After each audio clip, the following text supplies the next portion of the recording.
What's going on, Dolphins? It is your boy Dillon, and I'm here to do a roster moves. It's a COVID update video basically because there were some moves made in that department today, so we are going to get into that.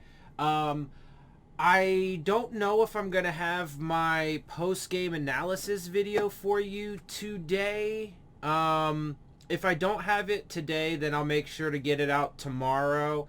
Because I got a lot of stuff going on today, so I'm not sure if I'm going to be able to have time. But if I don't, then I will get it done tomorrow for sure. Other than that, I do want to let you guys know that I am going back onto the homie Hoodie Juby's channel tonight at 5:30 my time. That's obviously Pacific, and then 8:30 Eastern time. So I'll be going back over there on his channel tonight to talk about the game and everything. So check that out as well. Let's go ahead and jump right into this. I am actually going to talk about both the Dolphins and the Titans. Obviously, since we're getting ready to play the Titans. So starting with the Dolphins, I actually pulled it up. I pulled it up on their transactions page because I wanted to make sure that I was up to date and I have everybody. So it looks like, so this is the last time that a player was, this was, so 12/22 was the last time that we had players placed on COVID that have yet to come off. So if that makes sense. So Robert Jones Robert Jones and Lynn Bowden Jr., who we obviously don't care about because he's been on injured reserve the whole year. So, but he, Robert Jones is a backup lineman, so didn't really care about him too much. They are still on the COVID list. Those two guys. Then you also have on the 23rd, we announced Cethan Carter, Greg Mance, Duke Riley were all on the COVID list. They are still on the COVID list. None of these guys have come off yet. These were elevations and stuff. They did activate Jared Dokes on the 24th, so he came off. But then on the 26th, Solomon Kinley, Albert Wilson, and Alan Hearns all were put on the COVID list. So that's up to Robert Jones, Lynn Bowden Jr., Cethan Carter, Greg Mance, Duke Riley, Solomon Kinley, Albert Wilson, and Alan Hearns. Obviously, I mean, Alan Hearns has been on injured reserve too forever. So, like, I mean, none of these guys really matter to us. It's a handful of dudes, right? But none of them really matter because they're basically all backups or fucking special teams or on injured reserve anyway. So it really doesn't affect us all that much. Today, we did place a few more players, and this actually does start to affect us a little bit. Now we have Adam Butler, defensive tackle John Jenkins, Brandon Jones, and Preston Williams, as well as guard Durval Quiros Nito from the practice squad, all put onto the COVID list. Now, these guys that I mentioned first, the first half of these guys, all of these guys certainly have an opportunity to be activated by the game on Sunday for the Titans. In fact, I would say that there's a pretty high likelihood with the, protocol changes that they already made, and then they made even more today, where instead of having to isolate for 10 days, you now only have to isolate for 5 days. So they are obviously trying to fucking speed this process up as much as possible, which I think is absolutely fucking stupid. Proves that they don't care about health and safety whatsoever. And frankly, if you think about it, it actually could turn out to be very worse, or much worse, and help to spread the virus, because you could end up getting like false negatives, or maybe somebody has it and they haven't tested positive yet, or just whatever. There's a number of different scenarios in which the testing process fails to be accurate, and they have guys that are out there playing on game day. I mean, the Saints just had 20 some odd players. Who knows if any of the, now I haven't checked to see if the Saints have put any players on COVID yet, like as of today. That would be an interesting thing to look at, but who knows, maybe some of those Saints players had COVID and they gave it to our guys, right? So anyway, it's obviously a giant mess. Now, part of, obviously I took a lot of heat yesterday on Reason's channel when I went on the post-game panel, but look, I stick to my principles, and it's you know, I'm consistent with it too. So, you know, again, I haven't talked about it a lot because there's not a lot that I can do. I can't do anything about it, frankly, and it really hasn't been relevant to the conversation, but I didn't even think they should be playing this year or last year. I don't think we should be playing football in the middle of a pandemic with a deadly virus just circulating wildly and out of control, mutating wildly and out of control. We're helping it to do that and look, I get it. People are going to get so offended by me saying that. But when I think about the priorities in life in general, health and safety far exceeds football. Football, as much as I love it, it's a superficial thing. It's an entertainment. I get that it's not that for the players and the coaches and stuff. That's their job. But the NFL certainly has way more than enough money to be able to help these guys out who need it. I mean, a lot of these players could weather the storm on their own. A lot of these coaches, because they get paid enough, or some of them anyway, right? The GMs and stuff, they wouldn't have a problem. Some of these front office guys. But for the employees that don't, I'm pretty sure that between the NFL as a multi-trillion-dollar international company, all 32 organizations that are all worth, hundreds of millions of dollars a piece or whatever. Some of these teams are worth billions of dollars, the most expensive ones, right? And then you add in all of the billionaire owners. I'm pretty sure they can find a way to fucking find the money for a year or two, or however long it would have taken us to eradicate the virus, like some other countries have effectively done by isolating, masks, testing, contact tracing, all those things, right? And paying people to stay the fuck home instead of insisting that they go back to work and fucking... Because again, America never fully shut down as a country. Never. Some states did, but we never did it as a whole. And then we opened back up and got back to business like it's just okay. So I was actually an advocate for not even playing. Having said all that, it is what it is, but it is affecting us a lot now. And so... like I said, I would think that this first group of guys stands a good chance to come back. So by the time we get to the game, it probably won't be very many guys unless we add more over the week. Like if we were to play the game tomorrow, like if the game was tomorrow but on Sunday, right? Like if we were getting ready to play on Sunday but we don't have any more additions, let's say, nobody else gets added to the list, I would say all these earlier guys have a good chance to come back. These guys maybe not, but with the new protocols, it's only Tuesday, so they could get some of these guys back. And so we'll see how it plays out for the rest of the week.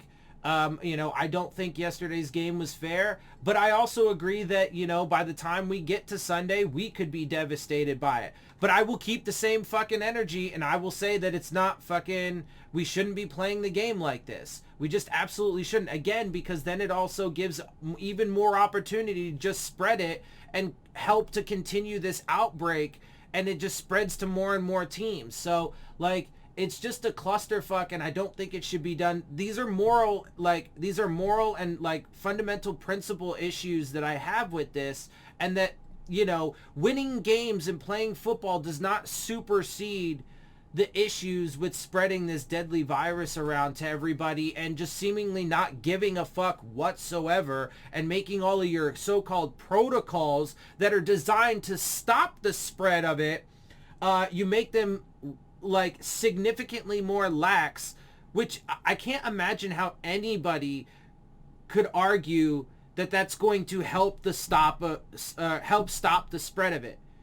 In fact, the only argument is it helps to increase the spread of it. So anyway, but I know I'm the lone one in the fucking room. I got shit on, heavy on Reason's channel in the comment section and stuff. People didn't like it, and then even everybody on the panel, had their fair share to say. And I get it, bro. I get that I'm the outside opinion.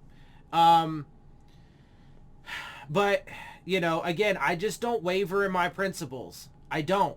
Not for something like football, when football is a superficial thing, man. It's fun.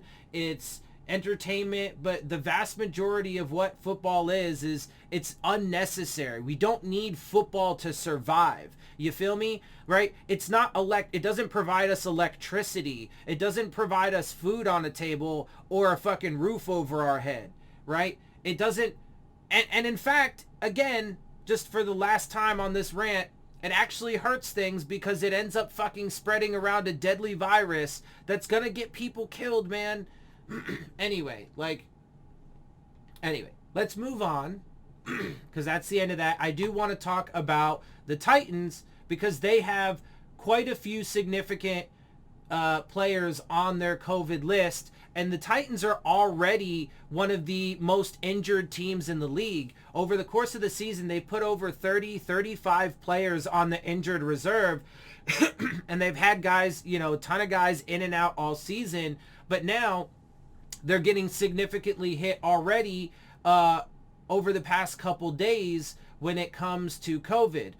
Pretty much every one of these guys is a significant player on their team. They placed Jayon Brown, Danico Autry, Taylor Lewan, Nate Davis, Kendall Lamb, Julio Jones, Buster Screen, Bud Dupree, Nick Westbrook-Akine, and Cody Hollister on the COVID list. So everybody except for Cody Hollister and maybe Kendall Lamb are not really that important, but every single one of that's what, 1, 2, 3, 4, 5, 6, 7, 8 players. I mean, they have 10 in total, but they have 8 players that are going to be super important for this upcoming game. Now, they got added today with the protocols. There is a chance that they could come off, so that is fair. But I just don't think the NFL should be playing through all this, man. I don't think fans should be packing into these stadiums, bro. I've been consistent with that the entire time. Again, haven't talked about it over the past few months because it hasn't been relevant really to the NFL, to football, etc. But I mean, it is obviously sick season, flu season and shit like that. So it's not a surprise, but it is a fucking clusterfuck. It is a disaster, and it is causing a lot of unfair advantages, for teams, and it's going to continue to. Over the next couple weeks, it's going to continue to cause, unfair advantages for teams. It's going to cause, lesser quality product on the field because you're all, for all of a sudden, and it's just for single weeks, right? It's not like injuries where, that's something that's either long-term and then you're shelved for a while, or it's short-term enough and minor enough that you can usually play through it and you're not going to be fucking missing much, if any at all, right? This is, just 1 week you're going to happen to miss your entire fucking roster and probably all of your fucking starters because they all contracted COVID. And even though our protocols can get them back in half a second, it might just be that it fucking happens to be for that game. And oh well, who cares if your playoff hopes are on the line? Who cares, if the quality of the product on the field is lessened because all of the top players are not there? Who cares if they're out there spreading it to each other, right? Who cares about any of that? Obviously the NFL doesn't care about that. And the fans of teams that are on the winning side of it, they obviously don't care about it because Dolphins fans obviously don't give two shits. And I'm sorry, I know I'm the outside guy, and again, I'll take plenty of hate for it, but I literally don't care because, again, that's my principles, bro. And if people don't share those, then that's on them. And, I'm not going to say it right now, but that tells me a lot about people, because it's priorities, bro. And I don't waver. I don't, I'm never going to I'm never going to get excited or, be okay with beating up on a weak opponent because of something like this just so I can win, dude. Winning is not that important. But of course, keeping it real, that's why I haven't really had a lot of success in my life, because I refuse to waver on my fundamental principles of justice, fairness, equality, all of that kind of stuff. I've told you guys, I'm a socialist. I have socialist principles. So, and I hate bullies, right? I hate double standards and hypocrisy. And all of that stuff. And I'm super honest. I tell the truth 100% all the time, even when people don't like it. So, you know, it is what it is. I did want to give you those updates, and obviously I guess I wanted to get a little bit out too and go on a slight little bit of a rant there because, you know, I gotta say what I gotta say, bro. I gotta say what I gotta say. And, you know, I didn't want to focus on it, you know, yesterday, and I said that on the panel, and I, you know, let it go. Everybody else wanted to harp on it there for a minute. It is what it is. But, you know, definitely on my channel, I am going to say my piece about it because obviously it is my channel. And I feel like somebody's got to say this shit, bro, because it's really just not right. And I just feel like it's going to be a shit show, bro, because it's going to affect the playoffs and shit. I mean, think about that. Think about that. Okay? Now, again, I mean, if it's Dolphins fans and if we do somehow manage to make it 10-7 and in the playoffs, because we will net for sure at this point, if we make it 10-7, we'll be in the playoffs. And then if our, you know, whoever we play in the first round, if they get devastated by COVID and we win the game because of it, Dolphins fans ain't going to give a shit. The other team's going to care like a motherfucker. But that's the thing, bro. Like, I don't want playoff games to be decided by COVID. I don't want motherfucking... Anyway, whatever. That's enough. That's what I got to say about it. You guys know how I feel. I think I've made it abundantly clear. And again, I do realize that I don't have any say in this whatsoever. Like, I can't control it. It is what it is, and we just got to live with it.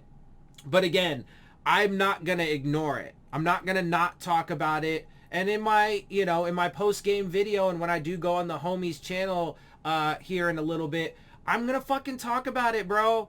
And I'm going to keep it real. So it is what it is. We're going to bounce up out of here. Before I do, make sure you check out the Rave On Sports App, the new fan-driven sports app for all your sports, whether it be baseball, basketball, football, college, whatever you like, they got it.